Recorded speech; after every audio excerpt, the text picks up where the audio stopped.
বাসাতে বসেই বিকালে যদি এরকম ফাটাফাটি একটা নাস্তা বানানো যায় তাহলে চটপটি ফুচকা খাওয়ার জন্য আর বাইরে যেতে হবে না।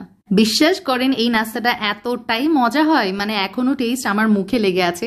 আজকে বিকালেই বানিয়ে নিয়েছি এই নাস্তাটা, অসম্ভব মজা হয়েছিল। আপনারাও বাসায় ট্রাই করতে পারেন। তো ঝটপট বাসায় থাকা উপকরণ ব্যবহার করে এই নাস্তাটা আজকে বানিয়ে নিব আর আপনাদের সঙ্গে সহজভাবে শেয়ার করব রেসিপিটা। As you all know, Hridoy Ferdous Khan channel মানে সহজ রেসিপি। আচ্ছা, এখানে আমি প্রথমেই নিয়েছি মসুরের ডাল 1/4 কাপ, মানে হচ্ছে 4 টেবিল চামচ মতো। তার সাথে দিয়ে দিলাম হচ্ছে মুগ ডাল, এখানে নিয়েছি আমি হচ্ছে 4 টেবিল চামচ। তবে আপনারা চাইলে যে কোনো একরকম ডাল দিয়েও কিন্তু এই রেসিপিটা বানিয়ে নিতে পারেন। এখন একটা স্পেশাল মশলা আমি তৈরি করে নিব। 1 চা চামচ জিরা, 1 চা চামচ ধনিয়া, গোলমরিচ 1/2 চা চামচ আর একটা দারচিনি সামান্য একটু তাওয়াতে আমি টেলে নিয়েছি।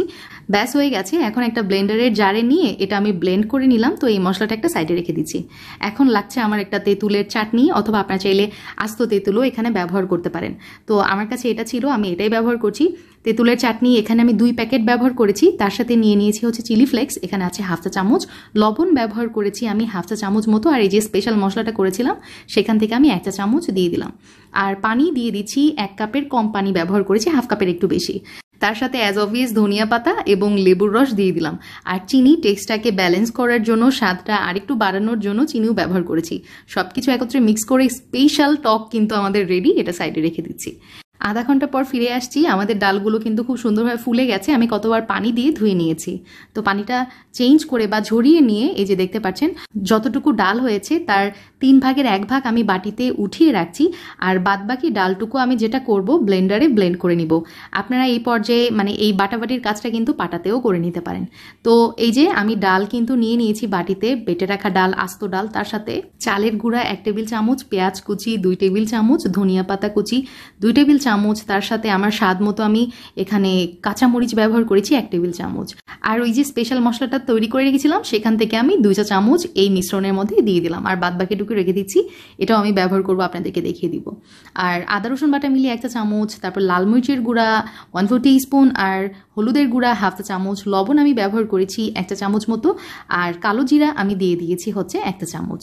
এখন সবকিছু উপকরণ একসাথে খুব ভালোভাবে এখানে মাখিয়ে নিতে হবে। আর এই ধরনের স্ন্যাক্স আইটেমগুলোতে আমার কালো জিরাটা ভালো লাগে, আর কালো জিরা তো আমাদের শরীরের জন্য অনেক হেলদি, তো এই জন্য আমি ব্যবহার করেছি। এখন গরম তেলে আমি এই যে বড়াগুলো একটু গোল শেপ করে ভেজে নিচ্ছি। আর চুলার জালটা হাই হিটে রেখে এটা দ্রুত ভেজে নিতে হবে, বেশি সময় এখানে দেওয়া যাবে না। জাস্ট একটু গোল্ডেন ব্রাউন কালার হয়ে গেলেই আমি উঠিয়ে নিচ্ছি। দেখতেই পাচ্ছেন তো হয়ে গেছে। এই পর্যায়ে কিন্তু বড়াগুলা বেশ গরম আছে।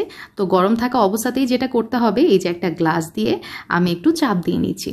চাপ দিলে যেটা হবে এটা একটু ফ্ল্যাট হয়ে যাবে, একটু পাতলা হয়ে যাবে। তো এভাবে আমি সবগুলো করে নিব। আর এই বড়াগুলা কিন্তু আমি ডাবল ফ্রাই করে নিব। আর ডাবল ফ্রাই করে নিলে যেটা হবে যে হচ্ছে এটা কিন্তু অনেক ক্রিস্পি হবে, খেতেও কিন্তু অনেক বেশি মজা লাগবে। তো হয়ে গেছে। এই যে আমি সবগুলো বড়া এইভাবে করে নিয়েছি। এখন সেম তেলের মধ্যে আমি এই ফ্ল্যাট করা বড়াগুলা আবার দিয়ে দিচ্ছি। এই পর্যায়ে চুলার জালটা হাই টু মিডিয়ামে রেখে এই বড়াগুলো ভেজে নিতে হবে গোল্ডেন ব্রাউন কালার করে। আর এই পর্যায়ে গরম মশলা বা স্পেশাল মশলার জন্য যেই একটা সুঘ্রাণ বেরিয়েছিল, মানে বলার ভাষা নেই। আমার মনে হচ্ছে জাস্ট এখনই কড়াই থেকে উঠাই খেয়ে ফেলি এরকম। তো যাই হোক, সবগুলো বড়া আমি খুব সুন্দর করে ভেজে নিয়েছি গোল্ডেন ব্রাউন কালার করে। আর এই যে এই পানির সাথে বা টক পানির সাথে আমি সার্ভ করে দিয়েছি।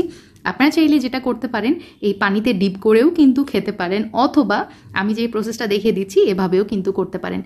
হাত দিয়ে পেঁয়াজগুলো একটু ভেঙে নিয়েছি, আর দেখে নিশ্চয়ই বুঝতে পারছেন যে এটা কি পরিমাণ ক্রিস্পি হয়েছে। তো বাটির মধ্যে, একটা ছোট বাটির মধ্যে ট্রান্সফার করে নিচ্ছি।